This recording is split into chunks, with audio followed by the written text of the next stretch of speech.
அனைவருக்கும் வணக்கம். என்ன சொல்றதுன்னு தெரில. தமிழ்ல ரொம்ப ஃபார்மலா பேசலாம் எனக்கு வராது. ஆம், முதல்ல நன்றி தான் சொல்லணும் கடவுளுக்கு.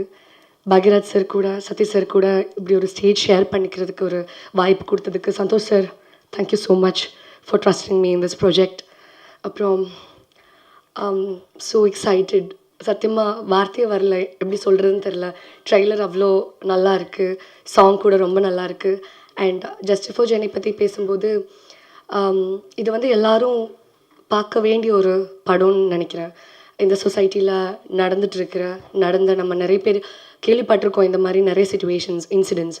ஸோ அதுக்கெல்லாம் ஒரு ஒரு பெரிய ஒரு இம்பேக்ட் கொண்டு வர மாதிரி ஒரு சப்ஜெக்ட் எடுத்து வச்சுருக்காங்க. அண்ட் ஒர்க்கிங் எக்ஸ்பீரியன்ஸ் சொல்லும்போது பிட்டு சேட்டன், ஐஸ்வர்யா, கௌதம் சேட்டன், அப்புறம் இன்னும் நிறைய சீனியர் ஆர்டிஸ்ட் கூட ஸ்க்ரீன் ஷேர் பண்ணுறதுக்கு கூட ஒரு வாய்ப்பு கிடைச்சிருக்கு.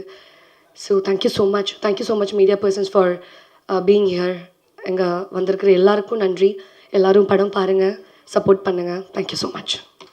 அனைவருக்கும் வணக்கம். தேங்க்யூ அக்கா, ரொம்ப நல்லா சொன்னீங்க. ஸோ சொல்லப்போனால் ரொம்ப வருஷம் இல்லை, 2 வருஷம் ரொம்ப வெயிட் பண்ணி இந்த ஒரு ஸ்டேஜ்க்காக அவ்வளோ நாள் வெயிட் பண்ணேன். ஸ்டேஜில் இருக்கக்கூடிய பாக்ய sir, Sathyaraj sir, Santhosh sir, Ashika, விட்டு சேட்டன், என் க்ரூ, மியூசிக் டைரக்டர் எல்லாருக்கும் ரொம்ப ரொம்ப நன்றி. ஜஸ்டிஸ் ஃபார் ஜெனியை பற்றி சொல்லணும்னா கண்டிப்பாக மஸ்ட் வாட்சான ஒரு மூவி. இன்றைக்கி நம்ம நாட்டில் என்ன நடக்குதோ அதுக்கான ஒரு ஜஸ்டிஸ் வேணும் அப்படின்னு நம்ம மூவியில் தெளிவாக நம்ம வந்து காட்டியிருக்கிறோம், நம்புகிறோம். எல்லாருக்கும் பிடிக்கும். ஸோ கூட இருந்து எல்லாம் சப்போர்ட் பண்ணுங்கள். Thank you so much. நிறைய சந்தோஷம் இருக்கு இந்த மாதிரி ஒரு பிளஸ்ட் ஸ்டேஜில் ஒரு பார்ட்டாக I could be a part of the stage. நான் வந்து என் ஊர் வந்து கேரளா, பட் என்னோடய ஸ்டடீஸு மியூசிக் ப்ரொடக்ஷன் எல்லாமே சென்னை தான். ஸோ தமிழ் தெரியும். அண்ட் இந்த மூவி எனக்கு ரொம்ப ஸ்பெஷல். 2 சாங்ஸு இருக்கு, 3 சாங்ஸ் இருக்குது. ஆக்சுவலி ஒரு ஃப்ரெண்ட்ஷிப் சாங் கூட இருக்கு. அது இங்கே ப்ளே பண்ணாது, next time it will be done. So one is a friendship song and another one is a patho song. And another special thing is both the female voices are by my wife Soni Mohan. She's the singer of the songs. So I would like to take this opportunity, romba nandi, to Santosh sir, Syed sir, everybody, to give me this opportunity. And I hope you all like the music and support me, and all the artists, all of us are newcomers, support us. Thank you so much. Justice for Jenny இதில் ஜேஜேன்னு போட்டதுனால எனக்கு அவங்க ஞாபகம்லாம் வந்துருச்சு. மரியாதைக்குரிய பத்திரிகை மற்றும் அனைத்து ஊடக நண்பர்களுக்கும் என்னுடைய பணிவான வணக்கம் தெரிவிச்சுக்கிறேன். அதே மாதிரி முன்னாடி உட்காந்துருக்க வாழ்த்து வந்திருக்கும் அனைத்து நண்பர்களுக்கும் என்னுடைய வணக்கத்தை தெரிவிச்சுக்கிறேன்.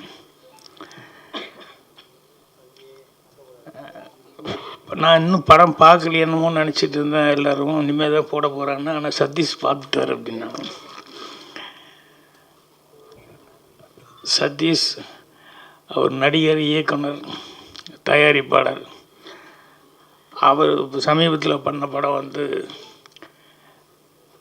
ஹிந்தி கூட இப்போ ரீமேக் ஆகுது அப்படிங்கிற அளவுக்கு அது சக்ஸஸ்ஃபுல்லாக பண்ணியிருந்தார். ஸோ ரொம்ப சந்தோஷமாக இருக்குது. ஏன்னா படங்கள் இப்போல்லாம் ரீமேக் பண்ணுறதுங்கிறது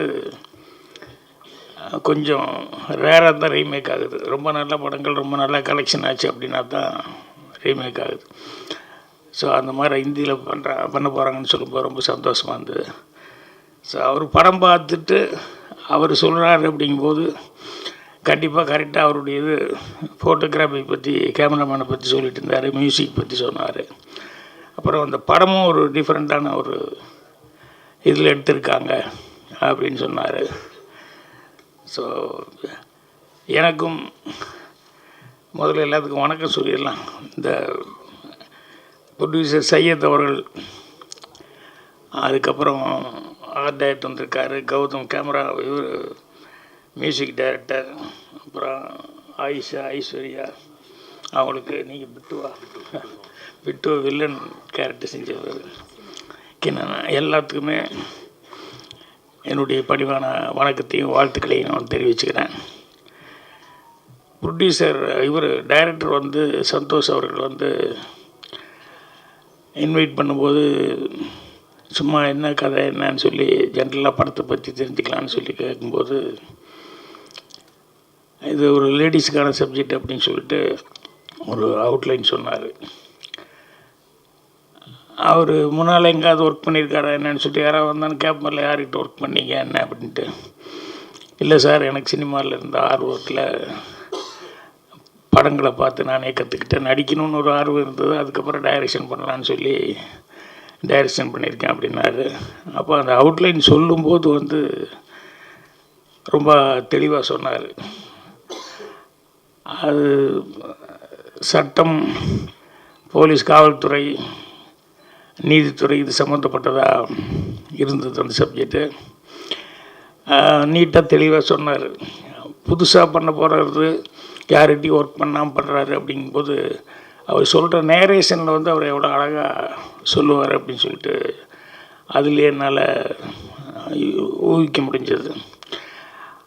அவர் மட்டும் இல்லை, அவர் கூட சரவணன் எக்ஸிக்யூட்டிவ் ப்ரொடியூசர் வந்தார். இவர் சொல்லிகிட்டு இருக்கும்போது நடுவில் அவரும் பூந்துட்டு சில இடங்களில் இவர் தண்ணி குடிக்கிற கேப்பில், ஃபோன் பேசுகிற கேப்பில் எல்லாம் வந்து அவரும் படத்தை பற்றியும் மற்ற விஷயத்தை பற்றியும் சொல்லிட்டு இருந்தார். அவர் எவ்வளோ நாலேஜோடு இருக்கார் சினிமாவில் அப்படிங்கிறத பார்க்கும்போது எனக்கு உண்மையிலேயே ஆச்சரியமாக இருந்தது. அது எல்லாத்த விட பெரிய ஆச்சரியம், ப்ரொடியூசர் சையத் வந்து ஆரம்பித்தார் பாருங்கள் கதையை பற்றி. ஸோ வெறும் பணம் போட்டு படம் பண்ணுற தயாரிப்பாளராக மட்டும் இல்லாமல் அவரும் இந்த கதை என்ன ஏது அப்படிங்கிறதெல்லாம் கேட்டு தெளிவாக வந்து இதை பண்ணியிருக்காரு அப்படின்னு சொல்லும்போது அதை தான் கேமராமேன் வந்து யாரோ பேசும்போது சொல்லிட்டாங்க, எல்லாருமே கதையை பற்றி பேசிட்டாங்க, இனிமேல் நான் அதை பற்றி என்ன சொல்கிறது அப்படின்னு சொல்லிட்டு அவரோட தொழில் ரீதியாக சில விஷயங்கள் சொன்னார்.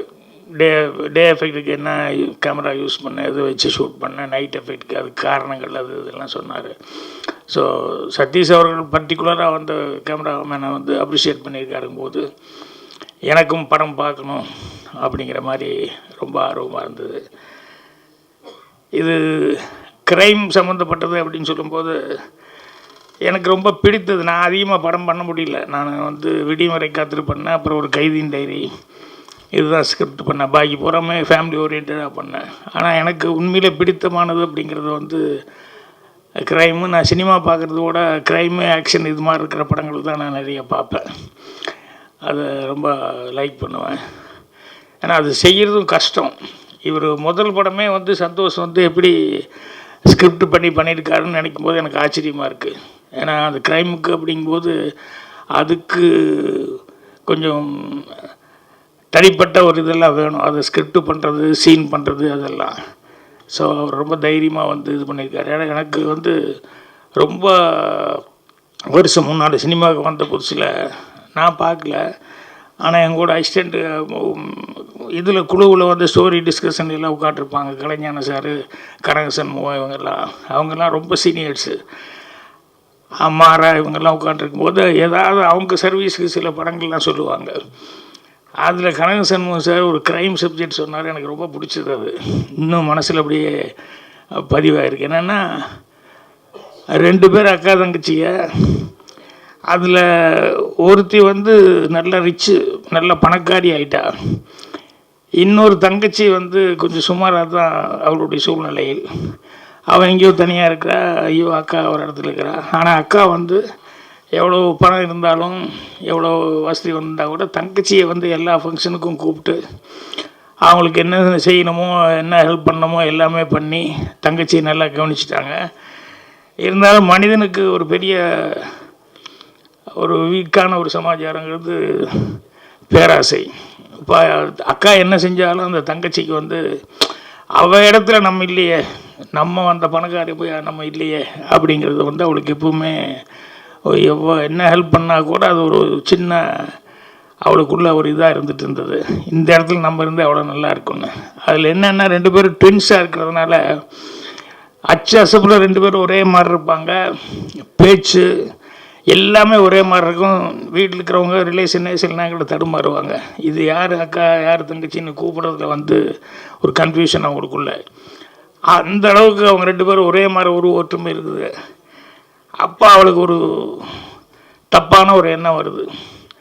அக்கா இல்லைன்னா நம்ம அந்த இடத்துல இருந்தோம்னா யார் நம்மளை கண்டுபிடிக்க முடியும் அப்படின்னு சொல்லிட்டு இவ வந்து அக்காவை ஏதாவது பண்ணிவிட்டு நம்ம அந்த இடத்துல வந்து உட்காந்துடுறோம்னு சொல்லிட்டு அந்த செக்கில் கையெழுத்து போடுறது முதல் கொண்டு எல்லாமே வந்து அவள் ப்ராக்டிஸில் வந்து எல்லாம் இருந்துட்டு எல்லாமே பக்காவாக இருக்குது, யாருனாலையும் கண்டுபிடிக்க முடியாதுங்கிற அளவுக்கு. அப்போ ஒரு தடவை வந்துட்டு அக்காவை வந்து பார்த்துட்டு எல்லாத்துக்கும் தெரியுற மாதிரி ஊருக்கு போகிறேன் அப்படிங்கிற மாதிரி சொல்லிவிட்டு அதுக்கப்புறம் திடீர்னு மிட் நைட்டில் யாருக்குமே தெரியாமல் அக்காவுக்கு ஃபோன் பண்ணி ஏதோ ஒரு அர்ஜென்ட் மேட்ருங்கிற மாதிரி வந்து அக்காவை மர்டர் பண்ணி அந்த பாடி எங்கேயோ மறைச்சி இது பண்ணி விட்டு இவ தான் அக்கா அப்படிங்கிற மாதிரி அடுத்த நாள்லேருந்து அங்கேயே இருந்துருவாள். ஸோ யாருக்கும் எந்த சந்தேகம் வரல. அந்தளவுக்கு வந்து அவள் பக்காவாக வந்து அக்கா மாதிரியே எல்லாமே ப்ரிட்டெண்ட் பண்ணிகிட்டு இருப்பாங்க. அந்த மாதிரி எல்லாமே செக்கு கையெழுத்து போடுறது அது இது எல்லாத்துலேயும் பர்ஃபெக்டாக இருந்ததுனால யாருக்குமே எந்த சந்தேகம் வராது. அப்போ திடீர்னு ஒரு போலீஸ் ஆஃபீஸர் வருவார். வந்து அவர் வந்து அந்த பொண்ணுக்கிட்ட வந்து கேட்பார், இந்த மாதிரி உன் அக்கா எங்கே அப்படின்னு. இல்லை நான் தான் அக்கா அப்படின்னு இவ சொல்லுவாள். இல்லை அக்கா எங்கேன்னு சொல்லு அப்படின்னு சொல்லி கேட்டால் இல்லை நான் தான் அக்கா, உனக்கு என்ன சந்தேகம், எதில் சந்தேகம் அப்படின்னா அப்போ ஒன்றும் இல்லை, ஒரு விஷயம் என்னென்னா உங்கள் அக்கா வந்து ஒருத்தரை கொலை பண்ணிட்டா, அதுக்கு எல்லா எவிடன்ஸ் இருக்குது, அதனால் அக்காவை தான் தேடிட்டு வந்தேன் நான், அதனால் நீ உட்காண்ட்ருக்க, அதனால் இப்போ 2 விஷயம், ஒன்று நீ தான் அக்கான்னா அந்த கொலைக்கு எல்லா எவிடன்ஸ் இருக்குது, நீ அரெஸ்ட் ஆகிக்கிறோ, நீயே சரண்டர் ஆகிக்கோ, இல்லை நீ தங்கச்சி அப்படின்னா உங்கள் அக்கா எங்கே, அக்காவை என்ன பண்ண.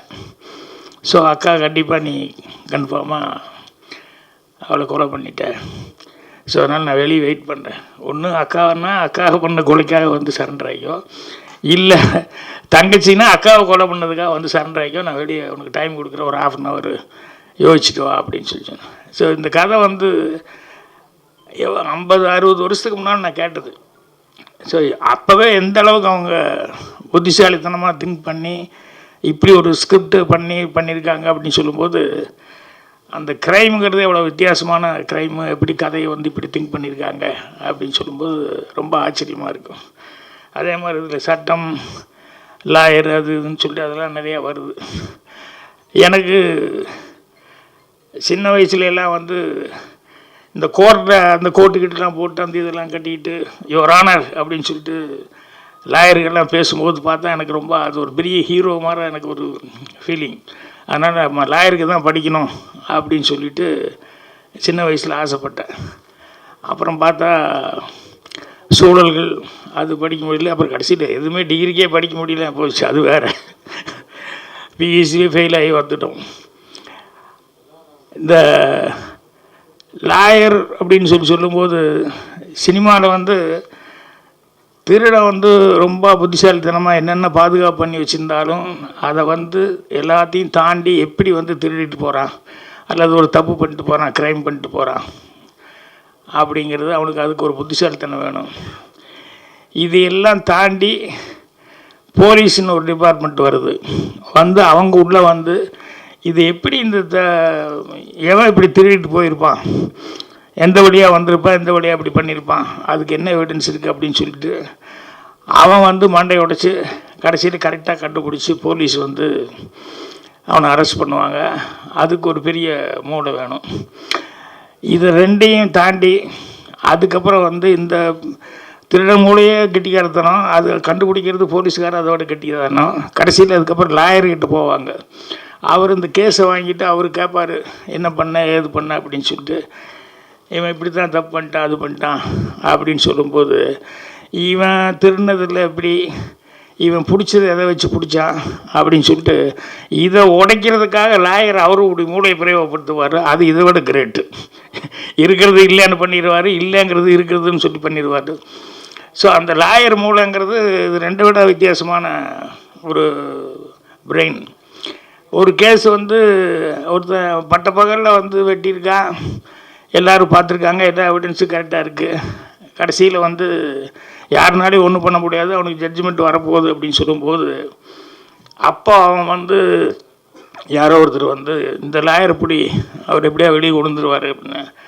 அப்போ அவங்க கூட இருக்கவங்களுக்கு யாருக்குமே நம்பிக்கை இல்லை, இந்த லாயர் எப்படி வெளியே கொண்டு வர முடியும், எல்லோரும் விட்னஸோடு பார்த்துட்டாங்க, பகல்லையே நடந்தது, இதுக்கு சான்ஸே இல்லையா அப்படின்னா, இல்லை அப்படின்னா அவர் கொஞ்சம் ஃபீஸ் அதிகமாக கேட்பார், ஆனால் கண்டிப்பாக வெளியே கொண்டு வந்துடுவார் அப்படின்னு.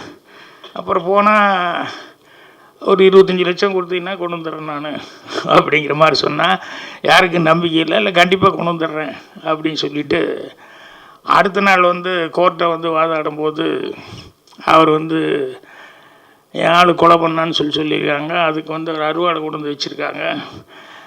அதனால் ஒரு 1/2 hour டைம் எடுத்து அதுக்கப்புறம் நீங்கள் தீர்ப்பு சொல்லுங்கள் அப்படின்னு சொல்லி ஜட்ஜுக்கிட்ட அந்த அறுவாள் எடுத்துகிட்டு போய் கரெக்டாக வெட்டினாள் அவருடைய பிளட்டு தானா அப்படின்னு சொல்லி அந்த செக் பண்ணிட்டு வந்து சொல்லுங்கள் அப்படின்னா ஒரு 1 hour கழித்து வந்து அதில் இருந்த ரத்தம் மனுஷ ரத்தமே இல்லை, ஆடு வெட்டி அந்த ரத்தம் தான் அப்படின்னு சொல்லி ரிப்போர்ட் வந்துடுச்சு. இவர் என்ன பண்ணாருன்னா டிபார்ட்மெண்ட் ஆளுக்கு இவ்வளோ லட்சம் வாங்கினார் இல்லையா, அதை பாதுகாப்பாக வச்சுட்டு பண்ண போலீஸ்காரன் அவனுக்கு ஒரு 5 லட்சத்துக்கு கொடுத்து அதை ஒரு 1 hourக்கு மட்டும் கொண்டு வந்துட்டு அப்புறம் மறுபடியும் திருப்பி கொண்டு போய் வச்சிடலாம் கொடுன்னு சொல்லி அதை வாங்கிட்டு வந்து க்ளீனாக அதை க்ளீன் பண்ணிவிட்டு ஆட்டை வெட்டி அந்த ரத்தத்தை வந்து இது பண்ணதுக்கப்புறம் கொண்டு போய் உள்ளே வச்சிரு அப்படின்னு சொல்லி அதை மாற்றிட்டார். ஸோ அவ்வளோ பணம் 25 லட்ச ரூபா அப்படின்னு சொல்லி கேட்டவர் வந்து எவ்வளோ புத்திசாலித்தனமாக அந்த அறுவாலையே வந்து இது மனுஷ ரத்தமே இல்லை அப்படிங்கிற அளவுக்கு பண்ணியிருக்காரு. அப்படிங்கும்போது அந்த லாயருக்கு உண்டான அந்த பிரெயின் அப்படிங்கிறது. ஸோ இது எல்லாத்த விட இன்னொன்று பாருங்கள், திருடன் கெட்டிக்காரன், அதுக்கப்புறமா வந்து போலீஸ் அதை விட கெட்டிக்காரன், லாயரை அவங்க எல்லாத்த விட கெட்டிக்காரன். ஆனால் இதையெல்லாம் தாண்டின ஒரு கெட்டிக்காரத்தனம் அந்த மூளை இருந்தால் தான் ஒரு ரைட்டர் ஆக முடியும். ஏன்னா அந்த 3ஐயுமே கிரியேட் பண்ணுறது இவன் தான். போலீஸ் திருடனையும் தான் கிரியேட் பண்ணி ஆகணும், எப்படி திருடுறான்னு, போலீஸ் எப்படி கண்டுபிடிக்கிறாங்கிறது இவன் தான் கிரியேட் பண்ணணும், லாயர் எப்படி ஆர்கியூ பண்ணுறாருங்கிறதும் ரைட்டு தான் கிரியேட் பண்ணணும். அப்படிங்கும்போது இந்த ரைட்டருங்கிறவன் எல்லாமே தாண்டி அவன் யோசிக்கணும் அப்படின்னு சொல்லி அந்தளவுக்கு அதுக்கு வந்து நாலேஜ் இருக்கணும். அதனால தான் க்ரைம் செய்யும்போது வந்து எவ்வளோ கேர்ஃபுல்லாக வந்து க்ரைம் பண்ணுறாங்க அப்படின்னு சொல்லிட்டு அந்த மாதிரி சப்ஜெக்ட்டுக்கெல்லாம் பண்ணுறாங்க. ஏன்னா இப்போ வந்து ட்ரெண்ட் ஆகிப்போச்சு, வெப் சீரிஸு அது எல்லாமே நிறையா பார்த்தீங்கன்னு சொன்னோம்னா எல்லாமே ஏதாவது ஒரு க்ரைமு அதை எப்படி கண்டுபிடிக்கிறாங்க என்ன அப்படிங்கிறது அதை ஃபாலோ பண்ணியே போகுது. அது என்னென்னா படம் பார்க்கும்போது ஒரு இன்ட்ரெஸ்டாகவும் இருக்கும் அந்த மாதிரி கதைகள் பண்ணும்போது. ஸோ இப்போ என்கிட்ட வந்து பேசிகிட்டு இருக்கும்போது கூட ஒரு 2 படத்தை பற்றி சொல்லிக்கிட்டு இருந்தார். அவசியம் பாருங்கள், இந்த படங்கள்லாம் உங்களுக்கு பிடிக்கும் அப்படின்னு சொல்லிட்டு. ஸோ அவர் வந்து க்ரைம் வந்து இந்தளவுக்கு ஃபஸ்ட்டு படம் இந்த ஜஸ்டிஸ் ஃபார் ஜென்னி அதை வந்து அதை தான் க்ரைமாக அதை வந்து மெயினாக வச்சு பண்ணியிருக்காரு. ஸோ ஒரு தப்பு நடக்குது அப்படிங்கிறது நமக்கு தெரிஞ்சிருச்சு, கதையில் வந்து இது பண்ணுச்சு. அதை வந்து அந்த தப்பை வந்து நிவர்த்தி பண்ணுறதுக்கு அந்த கேஸை மறுபடியும் எடுத்து ஏதோ பண்ணுறாங்க அப்படிங்கிற மாதிரி இந்த கதை வந்து ஒரு அவுட்லைனில் கேள்விப்பட்டேன். ஸோ கதை வந்து கேட்டப்பவே ரொம்ப இன்ட்ரெஸ்டிங்காக இருந்தது. இப்போது சதீஷ் அவர்களெல்லாம் சொன்னதுக்கப்புறம் பார்த்தா எப்போ படம் போடுவாங்க அப்படிங்கிற அளவுக்கு இருக்குது. ஸோ அவசியம் இந்த மாதிரி படங்கள் வந்து இது யார் எவ்வளோ பேர் நடிச்சிருக்காங்க, எவ்வளோ ஃபெமிலியர் அப்படிங்கிறத விட சப்ஜெக்ட் நல்லா இருந்து அதுக்கு தகுந்த மாதிரி ஆர்டிஸ்ட்டுக்கு வந்து கரெக்டாக பர்ஃபார்மன்ஸ் பண்ணியிருந்தாங்க அப்படின்னு சொன்னோம்னா கண்டிப்பாக படம் பார்க்குற எல்லாத்துக்குமே அது ரொம்ப இம்ப்ரெசிவாக இருக்கும். ஸோ அதனால் இந்த படத்தை நானும் எதிர்பார்த்துட்ருக்கிறேன்.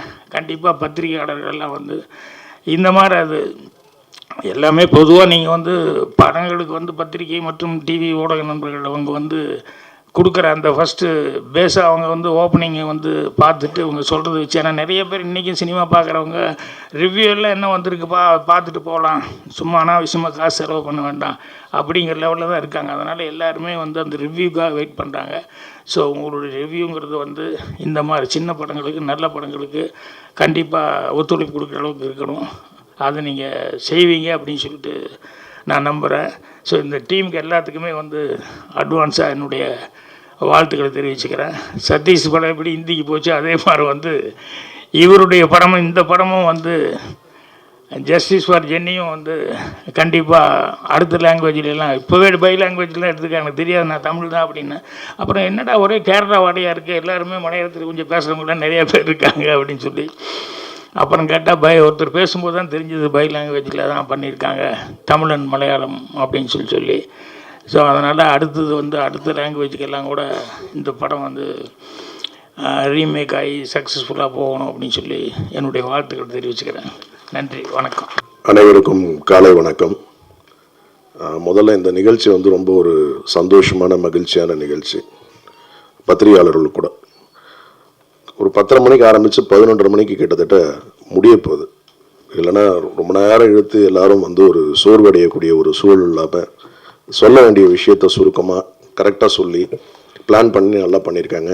கவிதா உட்பட குழுவினர் அனைவருக்கும் நன்றி. ஜஸ்டிஸ் ஃபார் ஜெனி இந்த படத்தை தயாரித்த சையத் அவர்களுக்கு வாழ்த்துக்கள். ஒரு தயாரிப்பாளர் இவ்வளோ புரிதலோட ஒரு சந்தையை பற்றி பேசி ஒரு படம் வந்து நம்ம யாரையும் டிபெண்ட் பண்ணி படம் எடுக்க வேண்டிய அவசியம் இல்லை, நமக்கு வியாபாரம் தெரிஞ்சால் போதும் அப்படிங்கிற ஒரு சூழலை வந்து இன்னைக்கு யதார்த்த உண்மையை தெரிஞ்சுக்கிட்டு படம் எடுத்திருக்காரு. இந்த படத்தை பற்றி பேசுறதுக்கு எனக்கு ஒரு ஓரளவுக்கு வந்து தகுதி இருக்கு. ஏன்னா இந்த படம் நான் பார்த்துட்டேன். இயக்குனர் சந்தோஷோட முதல் படம் மாதிரி இல்லை, ரொம்ப நல்லா நேர்த்தியாக பண்ணியிருந்தார். அதோட மேக்கிங், எஸ்பெஷலி டிஓபியோட ஒர்க்கு வீரமணி, அப்புறம் மியூசிக் டைரக்டரோட ஒர்க்கு, அப்புறம் ஆர்டிஸ்ட் ஆஷிகா அந்த கேரக்டர் வந்து ரொம்ப நல்லா பர்ஃபார்ம் பண்ணியிருக்காங்க. இவங்க ஐஸ்வர்யா, அப்புறம் நண்பர் இன்ஸ்பெக்டராக பண்ணவர், அப்புறம் வில்லனாக பண்ணவங்க, எல்லா கேரக்டர்ஸுமே ரொம்ப நல்லா இருந்தது. படம் ஒரு தொய்வு இல்லாமல் ரொம்ப ஒரு இவங்க சொன்ன மாதிரி பெண்கள் மட்டுமே பார்க்கக்கூடிய படம் இல்லை, முக்கியமாக ரொம்ப ஆண்கள் பார்க்க வேண்டிய ஒரு படம். எப்படி வந்து நம்ம வந்து சுய ஒழுக்கத்தோடு இருக்கணும், டிசிப்ளின் ரொம்ப முக்கியம்னு சொன்னாரோ அது ரொம்ப முக்கியமான ஒரு படமாக இருக்கும் இந்த தமிழ் சினிமாவுக்கு. இது ஒரு பைலாங்குவல் படம், தியேட்டரில் சப்போர்ட் பண்ணுங்கள். இந்த படம் நிச்சயம் வெற்றி பெற வேண்டும் என்று அனைவரின் சார்பாக கேட்டுக்கொள்கிறேன். மீடியா சப்போர்ட் பண்ணுங்கள். இதே மாதிரி இந்த நிகழ்ச்சிக்கு வந்திருக்கும் இயக்குனர் பாக்கியராஜ் அவர்களுக்கு நன்றி.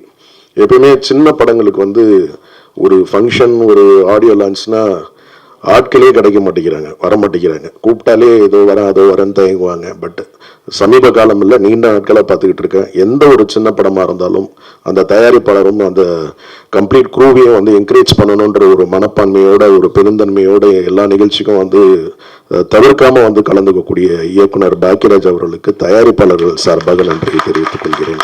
அது ரொம்ப முக்கியம். நம்ம வரவங்களை வந்து கைப்பிடிச்சி நாங்கள் கூட இருக்கோம் வா அப்படின்னு சொல்றது வந்து ரொம்ப முக்கியம். அது மாதிரி ஒரு பெரிய ஒரு இயக்குனர், அது அவருக்கு தெரியாத அனுபவம் இல்லை, அவர் பார்க்காத விஷயங்கள் இல்லை. ஸோ அவரெல்லாம் வந்து வாழ்த்துறதே உங்களுக்கு ஒரு வெற்றி தான் அப்படின்னு நான் நம்புகிறேன். மீண்டும் இந்த நேரத்தில் இந்த படத்தை நிச்சயம் நீங்களாம் வந்து சப்போர்ட் பண்ணணும். டெஃபினட்டாக வந்து எந்த விதத்துலையும் வந்து ஒரு தொய்வில்லாத ஒரு படமாக இருக்கும் அப்படிங்கிறது மாத்திரம் நம்பலாம். வாழ்த்துக்கள் அனைவருக்கும் நன்றி. Good morning every one. வணக்கம். ഞാൻ சினன் சொன்ன மாதிரி I am also from Kerala, Cochin. Tamil தெரியும், ஆனால் பேசுகிறதுக்கு தெரியாது. பட் ஐ எம் கற்றுக்கிட்டு இருக்கு, இப்போ நல்லா கற்றுட்டு இருக்கு நல்ல நல்ல தமிழ் படம் பண்ணுறதுக்காக. Anyway, first of all it's a dream come true moment.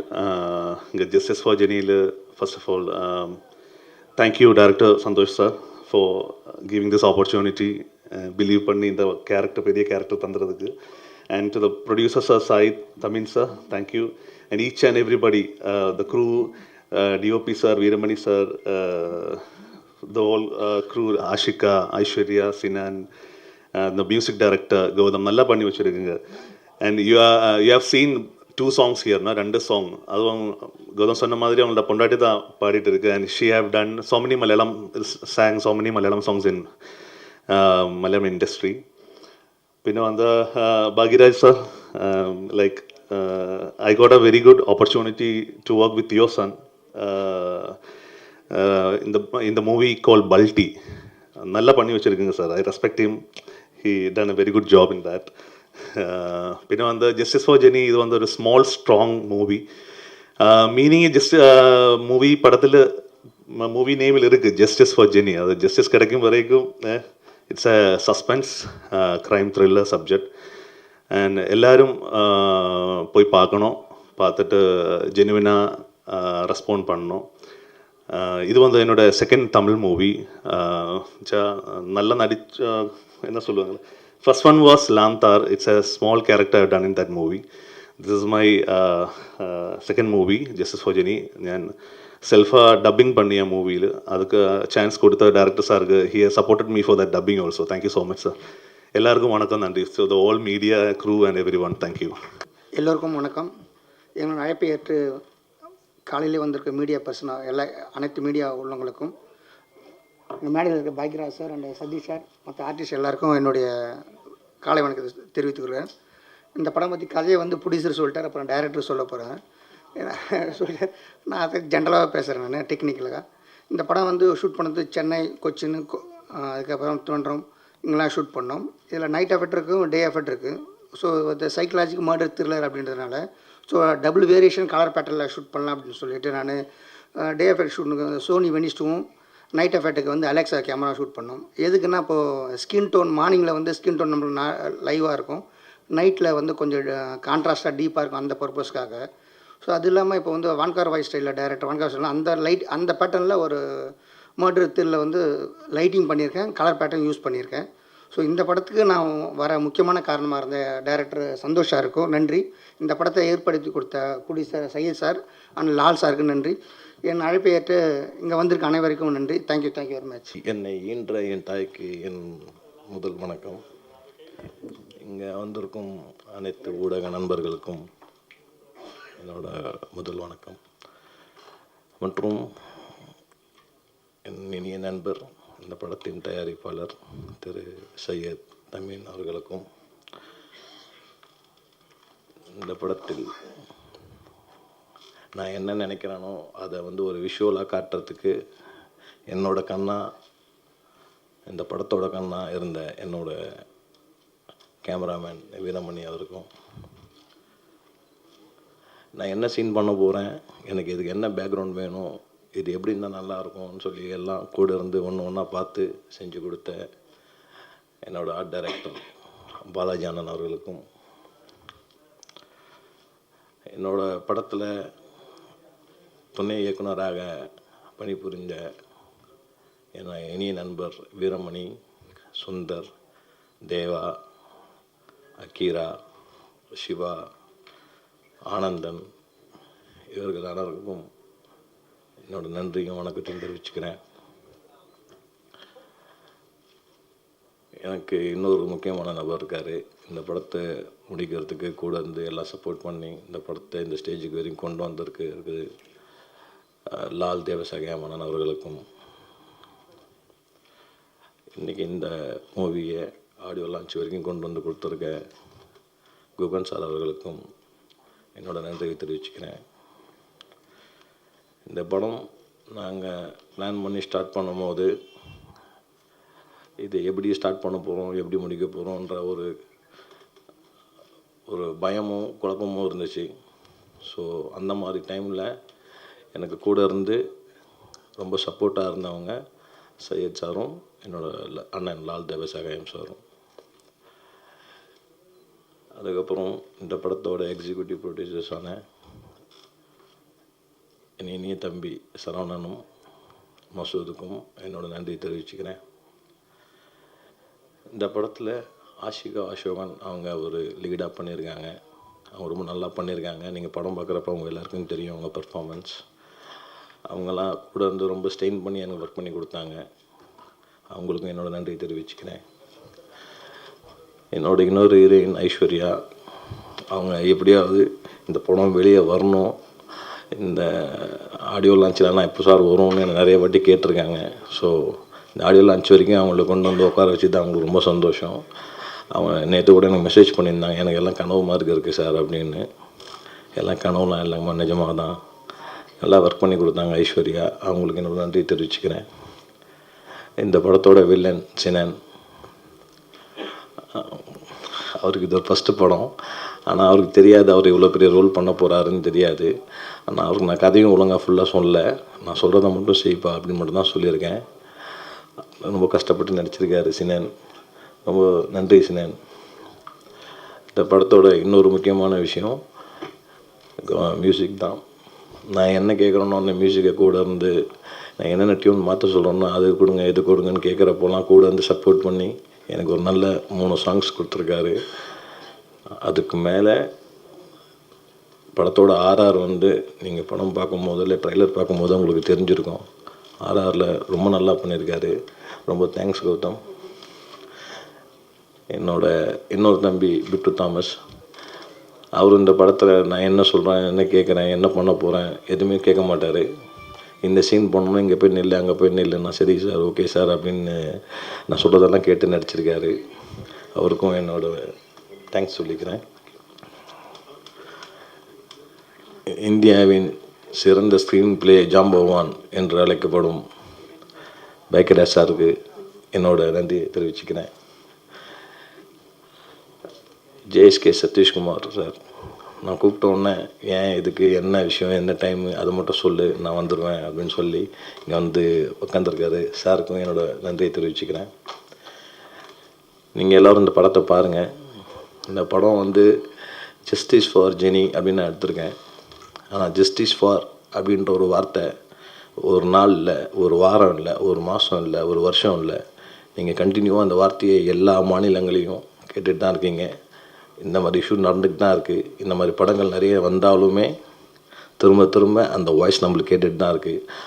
இதில் வந்து என்ன ஒரு விஷயம்னா, இதில் வந்து நம்மளோட கவர்மெண்ட்டோ இல்லை நீதித்துறையோ காவல்துறையோ இது மட்டும் அந்த பிரச்சனையை சால்வ் பண்ணிடும் அப்படின்னு நம்ம நினைக்க முடியாது. இது ஒரு மனிதனோட தனிப்பட்ட ஒழுக்கம். அந்த ஒழுக்கம் கரெக்டாக இருந்தால் இவ்வளோ பிரச்சனைகள் நடக்காது. ஸோ டிசிப்ளின், செல்ஃப் டிசிப்ளின் வந்து எல்லாருக்கும் இருக்கணும். ஸோ இதெல்லாம் நான் இந்த படத்தில் சொல்லியிருக்கேன். அது இல்லாமல் இன்னும் நிறைய விஷயங்கள் நான் சொல்லியிருக்கேன். பெண்கள் பற்றி சொல்லியிருக்கேன். முக்கியமாக பெண் பிள்ளைகளை பெற்ற அனைத்து பேரண்ட்ஸும் இந்த படத்தை பார்க்கணும். அதே மாதிரி அனைத்து பெண்களுமே இந்த படத்தை பார்க்கணும். ஏன்னா இது வந்து ஒரு பெண்களுக்கான படம், ஒரு ஃப்ரெண்ட்ஷிப்கான படம். நீங்கள் ட்ரெய்லர்லேயே பார்த்துருப்பீங்க. அந்த ட்ரெய்லரில் என்ன நடக்குது, ஏது நடக்குது, என்னென்ன போயிட்டுருக்கு. அந்த சாங்கில் நீங்கள் பேத்தா சாங்லேயே பார்த்துருப்பீங்க. உங்களுக்கே அதில் ஒரு விஷயங்கள் புரிஞ்சிருக்கும். என் தோழியே நீ திரும்பி வா அப்படின்னு சொல்லி அந்த லிரிக்கே இருக்கும். ஸோ உங்களுக்கு எல்லாருக்கும் இது புரிஞ்சிருக்கும்னு நினைக்கிறேன். ஸோ இன்னும் இந்த படத்தை பார்க்கும்போது இதில் நான் இன்னும் டீப்பாக என்ன சொல்லியிருக்கேன், பெண்கள் எப்படி எப்படிலாம் இருக்கலாம், எப்படிலாம் இருக்கக்கூடாதுன்னு சொல்லியிருக்கேன். அதே மாதிரி எல்லா விஷயங்களுமே பெண்களுக்கான சேஃப்டி எல்லா விஷயம் அந்த விஷயத்த பேசியிருக்கேன். நீங்கள் கண்டிப்பாக இந்த படத்தை பார்த்தீங்கன்னா அவங்க எல்லாருக்கும் புரியும், தெரியும். எல்லோரும் இந்த படத்தை தேட்டரில் போய் பார்த்து எங்களை மாதிரி ஆர்டிஸ்ட்டு, எங்களை மாதிரி ஒரு ஃபஸ்ட்டு படம் டைரக்டர் பண்ணியிருக்கேன், எனக்கு என்னோடய மியூசிக் டைரக்டருக்கு, இவங்க எல்லாருமே ஒரு ஃபஸ்ட்டு படம் பண்ணியிருக்காங்க. இவங்க எல்லாருமே வந்து சக்ஸஸ் ஆகி மேலே வந்து இன்னும் நிறைய படங்கள் செய்யணும், நானும் நிறைய படங்கள் செய்யணும் அப்படின்றத நீங்கள் எல்லோரும் எனக்கு ஒரு ஆசீர்வாதம் பண்ணி எல்லோரும் வந்து தேட்டரில் படம் பார்க்கணுன்னு உங்கள் எல்லோரும் பணி அன்போடு கேட்டுக்கொள்கிறேன். தேங்க்யூ. எங்கள் அழைப்பை ஏற்று இங்கு வந்த அனைவருக்கும் நன்றி. இங்கு அமர்ந்திருக்கும் சினிமாவை சேர்ந்த சான்றோர்களுக்கும் அனைவருக்கும் என் நன்றியை தெரிவித்துக் கொள்கிறேன். கதைக்களத்தை மட்டுமே வைத்து திரையுலகில் பயணித்து வெற்றி பெற்ற இயக்குனர் சிகரம் பாக்யராஜ் சார் அவர்களின் முன்னிலையில் நமது ஆடியோ ரிலீஸை வெளியிடுவதில் நான் மகிழ்ச்சி அடைகிறேன். ஜஸ்டிஸ் ஃபார் ஜெனி, இதில் கதைகளம்தான் இருக்கிறது, வேறு எந்த மாஸ் மீடியாவும் இல்லை. இது ஒரு உண்மை சம்பவம். வஞ்சிக்கப்பட்ட தன் தோழிக்கு நீதி வேண்டுமென்று போராடும் இன்னொரு தோழியின் கதை. இந்த நீதி மறுக்கப்படுகிறதா, தாமதமாக கிடைக்கிறதா, நீதி கிடைக்கவில்லையா, இறுதியில் என்ன நடக்கிறது? ஒரு யதார்த்தமான கதை. இது ஒரு உண்மை சம்பவம். இந்த கதையின் கதாநாயகனான வில்லனுக்கு நிஜ வாழ்க்கையில் 2023ஆம் ஆண்டு தான் பூந்தமல்லி ஹைகோர்ட்டில் தீர்ப்பு வழங்கப்பட்டது. இது ஒரு உண்மை சம்பவம் என்பதற்கு இதுதான் எடுத்துக்காட்டு. அடுத்ததாக ப்ரொடியூசர். ப்ரொடியூசர் என்றால் உற்பத்தியாளர், தயாரிப்பாளர் என்று பொருள். எந்த ஒரு பொருளையோ அல்லது எந்த ஒரு விஷயத்தையுமோ தயாரித்து அவர் சந்தைக்கு எடுத்து வருகிறார். உதாரணமாக விவசாயி விதை விதைத்து அதை மழைக்கும் வெயிலுக்கும் பாதுகாத்து அறுவடை செய்து நெல்மணிகளை பாதுகாத்து சந்தைக்கு எடுத்து வைக்கிறார். கடைசி வரை அந்த விவசாயியால் அந்த நெல்மணிக்கு விலையை நிர்ணயிக்க முடியவில்லை. இதுதான் அனைத்து தொழிலும் உற்பத்தியாளர்களுக்கு உள்ள நிலைமை. இங்கும் ப்ரொடியூஸ் செய்கிறோம், நடுவில் வரும் அனைவர்களும் இடைத்தரகர்களும் வியாபாரம் செய்கிறார்கள். ஆனால் அந்த உற்பத்தியாளருக்கு கடைசியில் தான் லாபமா நஷ்டமா என்பது தெரிய வருகிறது. ஒரு தயாரிப்பாளர் தான் நல்ல இயக்குனரை உருவாக்க முடியும், நல்ல இயக்குனர் தான் ஒரு நடிகரை உருவாக்க முடியும். ஆகவே மக்களின் மனதில் முதலில் பதியக்கூடியது தயாரிப்பாளர் தான், மற்றவைகள் அதுக்கப்புறம்தான். கடைசியாக இந்த படத்தை அனைவரும் சினிமாவில் பார்த்து, தியேட்டரில் பார்த்து தயாரிப்பாளர்களை வாழ வைங்கள் என்று கூறி விடைபெறுகிறேன். நன்றி, வணக்கம்.